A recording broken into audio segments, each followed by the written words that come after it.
পদ্ধতির ধারণায় ব্যাখ্যা কর। ইকো পদ্ধতির ধারণায় পরিবেশ এবং জীবজগতের সম্পর্ক আলোচনা কর। অথবা ইকো পদ্ধতির ধারণাগত পরিবেশ এবং জীবজগতের সম্পর্কের বিষয় তুলে ধর। উত্তর: কোনো কারবার প্রতিষ্ঠানের বাজারজাতকরণ কার্যাবলী সম্পাদনে পরিবেশকে বিবেচনা করলেই চলে না, বরং পরিবেশের সাথে কারবার প্রতিষ্ঠানের পারস্পরিক ক্রিয়া বিবেচনা করতে হয়।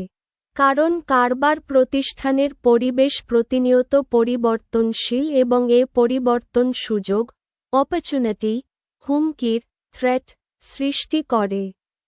এই সুযোগকে কাজে লাগানোর জন্য কারবার প্রতিষ্ঠান বিভিন্ন পন্থা অবলম্বন করে থাকে ও কারবার প্রতিষ্ঠান ও পরিবেশের পারস্পরিক সম্পর্ককে ইকোলজি নামে আখ্যায়িত করা যেতে পারে।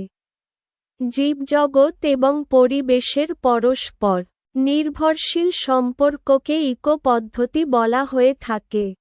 ফিলিপ কোটলার এর ভাষায়, ecosystem is the functional relationship between organism and their environment. অর্থাৎ প্রাকৃতিক জগতে পরিবেশ এবং জীবজগতের মধ্যে একটি নিবিড় সম্পর্ক দেখা যায়। যেমন, মাছ পুকুরের শ্যাওলা খাদ্য হিসেবে গ্রহণ করে, সে মাছ আবার হাঁস খেয়ে থাকে এবং উক্ত হাঁস আবার মানুষের খাদ্যের অন্তর্গত। এটি একটি ইকো পদ্ধতির সনাতন উদাহরণ। এ দ্বারা বোঝা যায় যে প্রাকৃতিক জগতে পারস্পরিক সম্পর্ক বিদ্যমান।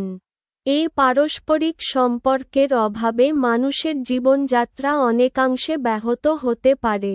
কারবার জগতেও এরকম ইকো পদ্ধতির গুরুত্ব অনুধাবন করা যায়।